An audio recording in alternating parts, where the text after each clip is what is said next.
നമസ്കാരം, ജൻസനാം. കഴിഞ്ഞ ദിവസം ഒരു പയ്യൻ വല്ലാതെ ഇൻസ്പയർ ചെയ്തു. അവൻ്റെ കഥയാണ്. ഞങ്ങളുടെ പ്രൊജക്റ്റിനകത്ത് നിയർ ഷോർ എന്ന് പറയുന്നൊരു പരിപാടിയുണ്ട്. അതായത് അമേരിക്കൻ ബിസിനസ്സിനോ അല്ലെങ്കിൽ യൂറോപ്യൻ ബിസിനസ്സിനോ ഒക്കെ വേണ്ടി വർക്ക് ചെയ്യുമ്പോൾ സാധാരണ IT കമ്പനികളിൽ ഇങ്ങനെ ഒന്നോ രണ്ടോ പേര് ഈ ഇത്തരം രാജ്യങ്ങളിലുണ്ടാകും. അതുപോലെ കുറേ അധികം പേര് ഇന്ത്യ, ഫിലിപ്പീൻസ് പോലെയുള്ള രാജ്യങ്ങളിൽ നിന്ന് വർക്ക് ചെയ്യും. താരതമ്യേന ശമ്പളം ഇവിടെ കുറവാണ്. അപ്പോൾ ഒരുപാട് ടെക്നോളജി വർക്ക് ഇവിടുന്ന് ഡെലിവർ ചെയ്യാം. അങ്ങനെയാണ് അവരുടെ ബിസിനസ് മോഡൽ. പക്ഷേ ഈ അടുത്തായിട്ട് നിയർ ഷോർ എന്ന് പറയുന്ന ഒരു കാര്യമുണ്ട്. അതായത് അമേരിക്കൻ ബിസിനസ്സൊക്കെ വേണ്ടി വർക്ക് ചെയ്യുമ്പോൾ അർജന്റീന, ബ്രസീൽ പോലുള്ള രാജ്യങ്ങളിൽ നിന്നും ആളുകൾ എടുക്കുക. അപ്പോൾ കുറച്ചുകൂടെ കൂടുതൽ ടൈം ഓവർലാപ്പ് കിട്ടും. അമേരിക്കയൊക്കെ ആയിരിക്കുന്ന ഏതാണ്ട് അതേ സമയത്തിലൊക്കെ ആളുകളെ കിട്ടും. പക്ഷെ പൈസ ഒരല്പം കുറവായിരിക്കും.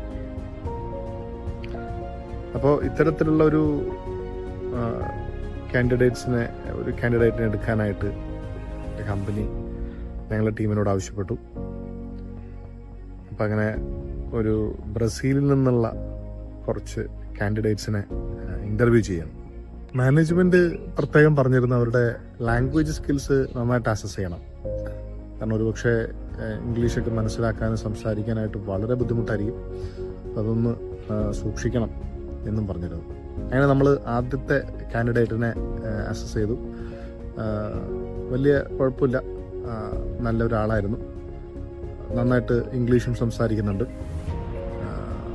പക്ഷെ നമുക്ക് തോന്നി ഒന്നോ രണ്ടോ പ്രൊഫൈൽ കൂടെ കിട്ടുവാണെങ്കിൽ അവരെ കൂടെ അസസ് ചെയ്യാം എന്നുള്ള രീതിയിൽ.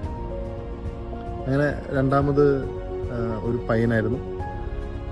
അവനെ അസസ് ചെയ്തു. അവൻ്റെ ടെക്നോളജിയൊക്കെ കുഴപ്പമില്ല, പക്ഷെ സംസാരിക്കാനായിട്ട് വല്ലാത്ത വിഷമം പോലെയുണ്ട്.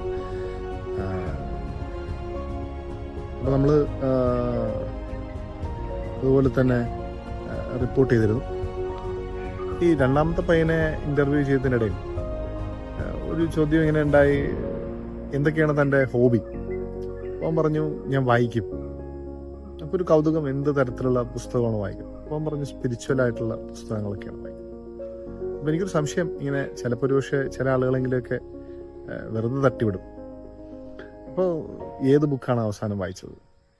അപ്പോൾ അവൻ പറഞ്ഞു, ട്രൂ ഡിവോഷൻ ടു മേരി, യഥാർത്ഥ മരിയ ഭക്തി എന്ന പുസ്തകമാണ് ഞാൻ വായിച്ചത്.